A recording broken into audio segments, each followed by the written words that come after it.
Good morning. যখন পাবেন এই ভিডিওটা ঠিক বাড়ির সামনে এখন বেরোচ্ছিলাম, এখন রাত্রিরে বসে করছি, দেখি একটা মার্সিডিজ বেঞ্চ সুন্দর, প্রায় 1 কোটি টাকার কাছাকাছি গাড়িটার দাম। আর তার পাশেই এরকম বড় বড় দামি দামি গাড়ি সব দাঁড়িয়ে আছে। কেন দাঁড়িয়ে আছে?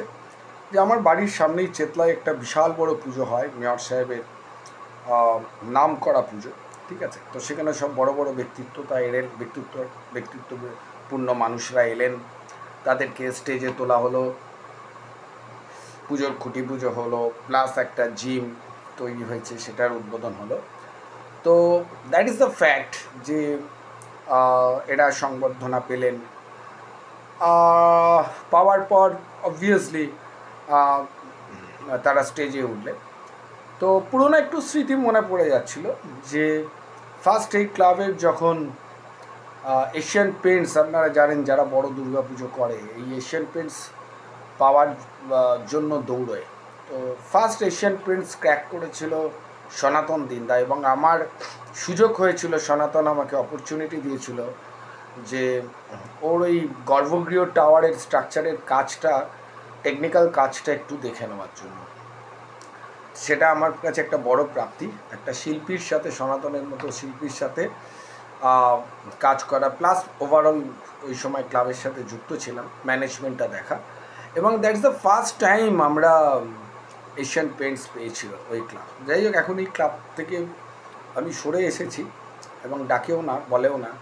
তো মনে হলো এই কথাগুলো যে সত্যিকারে দেখুন, বলার অর্থ এটাই যে বেঙ্গলি কমিউনিটি আমরা কোন জায়গায় চলে যাচ্ছি। আমি এই বিজনেস প্রমোশন নিয়ে কথা বলছিলাম, তার আগে বলছি আপনারা এটাকে শেয়ার করুন, ফলো করুন যদি মনে হয়। আমি অংশুমান, বর্তমান আইআইটির স্টুডেন্ট, MBA করছি, অবভিয়াসলি অনলাইন মোড, কেন অফলাইনে আর করার সময় নেই, সুযোগও নেই। তো অনেক কিছু বিজনেসের অনেক কিছু যেগুলো আমি শিখছি আপনাদের সাথে শেয়ার করার চেষ্টা করছি, আপনারা হয়তো জানেন, কিন্তু পার্সপেক্টিভটা এটাই। তো Bengali peoples, mainly Bengali peoples যারা সারা ভারতবর্ষকে বিজনেস শিখিয়েছিল, আজকে তারাই কিন্তু কোনো বেঙ্গলি অর্গানাইজেশনস দেখবেন না যে আম্বানি, টাটা এদের ধারে কাছে আছে, নেই। এইটাই হলো আমার জানার কেন। সেই নার্সারি থেকে শুনে এসেছি যে এখানে ব্যবসা হবে না, এখানে ব্যবসা হবে না, কিন্তু বাট আমি যে ফিডব্যাক পাচ্ছি এখানে রিসোর্স প্রচুর, বেঙ্গলি পিপলস তারা কেন পাচ্ছে না। তো আজকের যে ট্যাগলাইনটা, যে transformation of your dream into the reality, যে আমরা অ্যাকচুয়ালি স্বপ্ন প্রচুর দেখি, জানেন তো। আমরা এই একটু আগেই পাড়াতে যখন বেরোলাম, দেখি সব আশেপাশে পাড়ার ছেলেরা বসে আড্ডা মারছে, পাশেই একটা সবচেয়ে বড় পুজো অকালবোধন হয়, দীর্ঘদিনে খুব নাম করা পুজো, এবং ওদের পুজোটাও দুর্ধর্ষ পুজো হয়। মানে গেলে দেখুন, জাঁকজমক নেই, কিন্তু একটা অ্যাম্বিয়েন্সটা দুর্ধর্ষ, আপনাদের বলবো এসে একবার দেখে যাবেন। তোরা বসে আছে, তা আগে একটা রীতিরীতি ছিল, তখন তো খুঁটি পুজো ছিল না ছোটোবেলায়, যে প্রত্যেক পুজো মণ্ডপ, এই মণ্ডপকে ইনভাইট করতে, ভাই তোরা আসিস পুজোটা দেখিস। তো এখন দেখছি মার্সিডিজ বেঞ্চওয়ালা গাড়ি হলে তবেই তাদের ইনভিটেশন। অ্যাকচুয়ালি তা নয়, অ্যাকচুয়ালি সব কিছু ক্যাপিটাল মার্কেট, তো সব কিছুর মধ্যেই বিজনেস। একটা পুজো অর্গানাইজ করতে গেলেও প্রচুর টাকা লাগে। তো এরা কি স্বাদে এসেছে? এরা স্বাদে আসেনি, এরা হরলিক্স দিতে এসেছে। 2টো হরলিক্স যদি দেয়, 10টা হরলিক্স তারা নিয়ে চলে যাবে, দ্যাটস দ্য ওয়ে। তো সেখানে ওই শিল্পীর মর্যাদা থাকে না, বা শিল্পকলার মর্যাদা বলে কিছু থাকে না। যাই হোক, আজকের লেসনটা যেটা বিজনেস কমিউনিকেশনস, এইটা নিয়েই আজকে শুরু করব, এই মার্সিডিজ বেঞ্চ নিয়েই চালু করব। তো আমরা বলেছিলাম না, আমরা সরকার, আমরা একটা প্রায় স্টেপ বাই স্টেপ আমাদের ধরুন প্রচুর ড্রিম আমরা নিয়ে চলছি। সেই ড্রিম ধরুন সরকার, টাটার মতো একটা সরকারস ব্র্যান্ড হবে, অনেকেই হয়তো হাসছেন, শুনুন এ করছেন, বাট আমি হাসি না, পারলাম না, না পারলাম আলাদা ব্যাপার, হতেও তো পারে। সার্কাস কনসালটেন্ট, সরকার প্রজেক্টস, তো এইটা নিয়ে আমরা চিন্তা করছি, এইগুলো নিয়ে চিন্তা করছি, এবং তার ফলে স্টেপ বাই স্টেপ কী করে এগোনো যায়। তো বিজনেস কমিউনিকেশনস হচ্ছে এমন একটা জায়গায় যেখানেতে বিজনেস প্রমোট হবে। বিজনেস প্রমোট হলে আপনার ক্যাপিটাল বাড়বে, যেটি বেঙ্গলি পিপলসদের মধ্যে এইটাই আমাদের নেই। আমরা সাফল্যকে টাচ করতে পারছি না, but we have a potentiality, but we can't touch the success. That is the why. এই ওয়াইয়ের জন্যই নানা ধরনের ঘাটা, নানা ধরনের পরিশ্রম করা। বিজনেস কমিউনিকেশন হচ্ছে আজকের যে পার্ট লেসনটা, সেটাই হচ্ছে যে একটা বিজনেস করতে গেলে ফার্স্ট জিনিস হচ্ছে মার্কেট স্টাডি। অ্যান্ড এই মার্কেট স্টাডিটাই হবে কার সাথে আমি মালটা বেচবো কাকে। এই যে আমি বলছি, আমি চাইছি একটা বেঙ্গলি কমিউনিটি গ্রো করুক। কেন গ্রো করুক? আপনার হাতে টাকা এলে আপনি আমার কাছে বাড়ি করতে আসবেন, বাট কিন্তু মার্কেটের ডিমান্ড এক্সিস্ট করছে ছোট বাড়ি, কিন্তু you are not able to pay that one, so that আমার প্রোডাক্ট সেল হবে না, মার্কেট ডাউন হবে। That's the reason. এবং ভবানীপুর থেকে আরম্ভ করে সব দেখুন যে বেঙ্গলি পিপলস তাদের বড় বড় বাড়িগুলো চলে যাচ্ছে, সমস্ত গুজরাটি, মারওয়াড়ি, ইভেন এখন যে মুসলিমস কমিউনিটির হাতে বিশাল অর্থ, তারাও করছে, বিহারি কমিউনিটির হাতে তারাও করছে, বাট সব Bengali that's a push back, push back, push back, push back. Shakuntala পার্কের দিকে চলে যাচ্ছে, শালি জমি কিনছে, বিকজ দ্য ইনফর্মাল ওয়েতে একটা শ্রেণী চলছে, দে আর রানিং ফ্রম দ্য লক্ষ্মীর ভাণ্ডার, বিধবা ভাতা, একটা 17,000 টাকার চাকরি, তার জন্য পার্টি অফিসে বসে আছে, কে মারছে, ওকে ধরছে, আফটার অল দ্য ডিস্ট্রয় হয়ে যাচ্ছে জিনিসটা।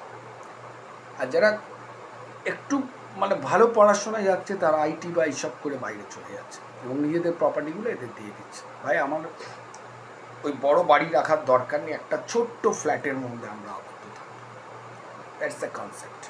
এবং এই কনসেপ্টটা যতক্ষণ না বেরোতে পারবে ততক্ষণ এই জাত উঠবে না, ওপর দিকে উঠবে না। কেন? প্রথমে চিন্তা করতে হবে, ট্রান্সফরমেশন, আমাকে চিন্তাটা বড় করতে হবে। যদি আদানি পারে, টাটা পারে, আম্বানি পারে, তারাও মানুষ, সো ওয়াই নট সার্কারস? That's the concept. এবং তার স্টেপটা কি, কীভাবে ঝাঁপাবো? Only on the way the capital rising. ক্যাপিটালসকে কীভাবে তৈরি করা যায়? একটা ছোট প্রজেক্ট, সেখান থেকে আবার ক্যাপিটাল, সেখান থেকে ক্যাপিটাল।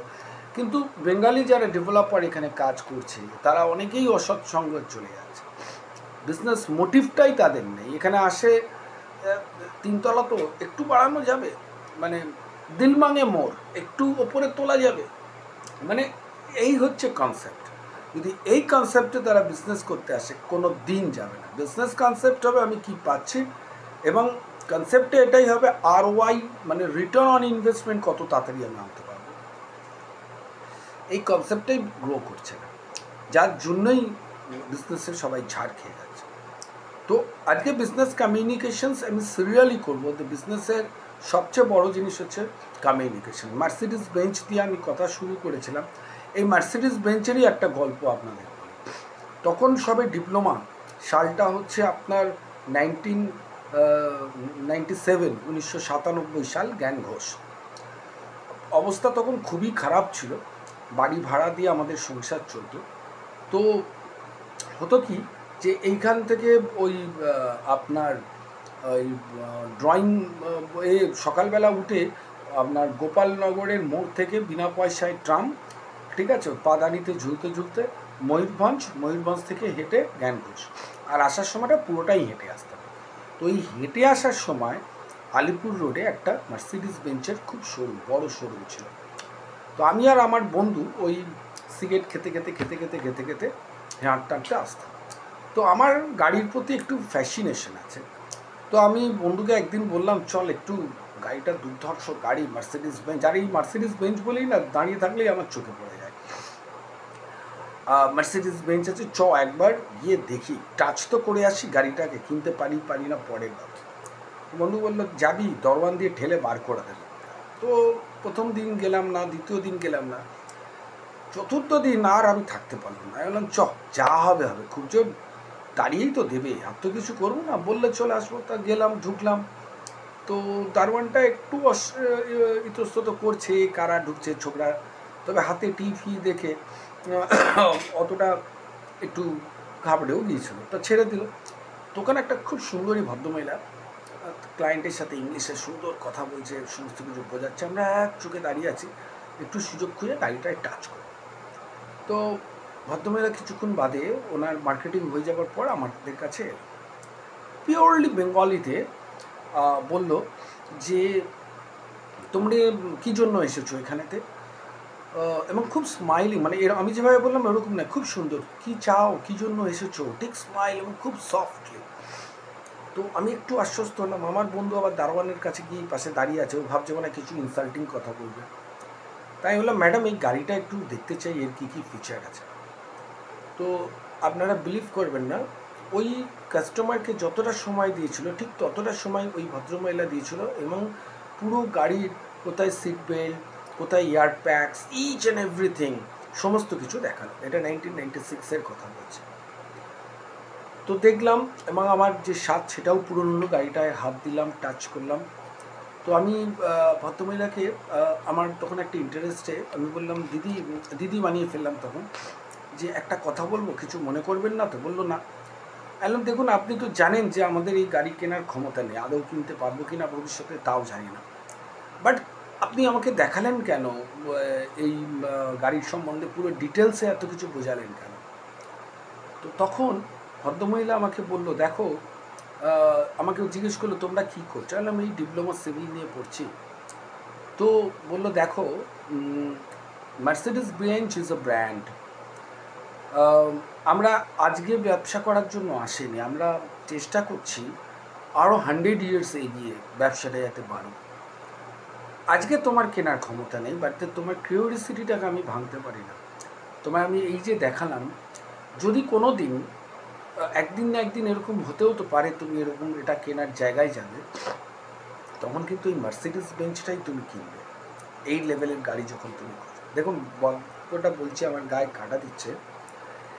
এই স্টোরিটা আমার কাছে না অনেকটা, যখন আইআইটিতে এসে বিজনেস ম্যানেজমেন্ট নিয়ে পড়ছি, দ্যাটস আ পজিটিভ মার্কেটিং। এটা একটা বড় কোম্পানি করতে পারে, তার কাছে কোনো কাস্টমার কিন্তু ছোট না। ও ফিউচারের জন্য চিন্তা করলো যে ইয়েস, এই লোকটা যদি কেনে তখন কিন্তু আমার এই কথাগুলো মনে রাখবে, এই বিহেভিয়ারটা মনে রাখবে।